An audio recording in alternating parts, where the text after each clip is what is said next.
नमस्कार। आज Gayatri media channel को आपण मानक बहुत बहुत स्वागत। आज कहानी एमती एक कहानी जहाँ शुणिले आपण छाती थरी उठिब, किंतु शेष में आपण हृदय एक अजना भावना भरीज। तेबे चलतु लाइट बंद करवा आउ प्रवेश करवा भयर एक नुआ दुनिया रे। आज कहानी अंधार रातिर अजना यात्री। राति प्राय 12टा हेब। बाहर मुसलधार वर्षा हेउथाए। राजीव बाबू निज कार नहीं सहर गाँ को फेरुथांती। रास्ताटी पूरा सुनसान, दुई कड़े घंच जंगल आउ मझिरे खाली अंधार आउ अंधार।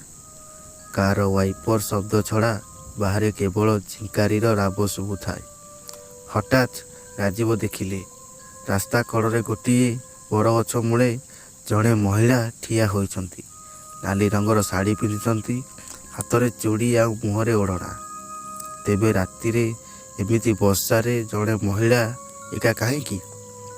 राजीव बाबू को मन टिके डर पशिला, किंतु मानविकतार खातिर से गाड़ी को धीरे करी से महिला पाखरे रोकिले। राजीव काच खोली पचारिले, आज्ञा आपण एठी एका कुआडे जिबे?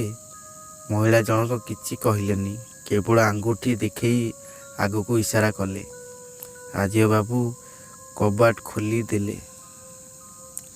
महिला जनक चुपचाप आसी पछ सीट रे बसी पड़े। गाड़ी चलिला, किंतु गाड़ी भितर हठात एक अजब ठंडा अनुभव हैला।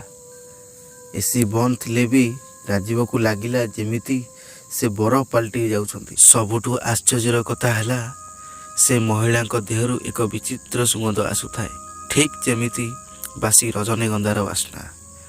राजीव बाबू दर्पण रे पछकू चाहिए, किंतु ये कौन? पछ सीट्रे तो कहीं नहांती। से चमकी पड़िले। तुरंत पछको बुली चाहिए, देखिले महिला जनक सेंती चुपचाप बसिछंती। କିଛି बाट गला परे आखरे एक पुराना पोल पड़िला। सेही पोलटी बहुत पुराना आउ विपज्जनक थिला।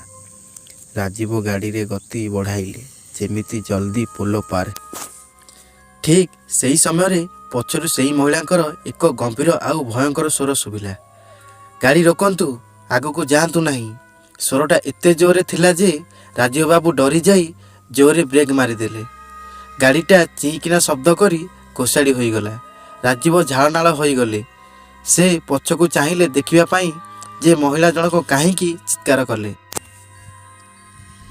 किंतु पछ सीट पूरा खाली। सेठारे केही नथिले, केवल सीट उपरे पड़ीथिला किछि ओदा रजनीगंधा फूल। राजीव बाबू भୟରେ कार तलू ओह्लाइले। से सामना को देखिले, आउ ताको पाद तलू माटी खसीगला। गाड़ी जेउटी अटकी थिला तार ठीक 2 फुट आगरे सेही पुराना पोलटी भांगी नदी भीतर को खसी पड़ीथिला। जदि सेही महिला जनक चित्कार करि नथांते, तेबे राजीव को गाड़ी सीधा नदी भितर था। सेदिन राजीव बुझी पारिलेनी से महिला किए थिले।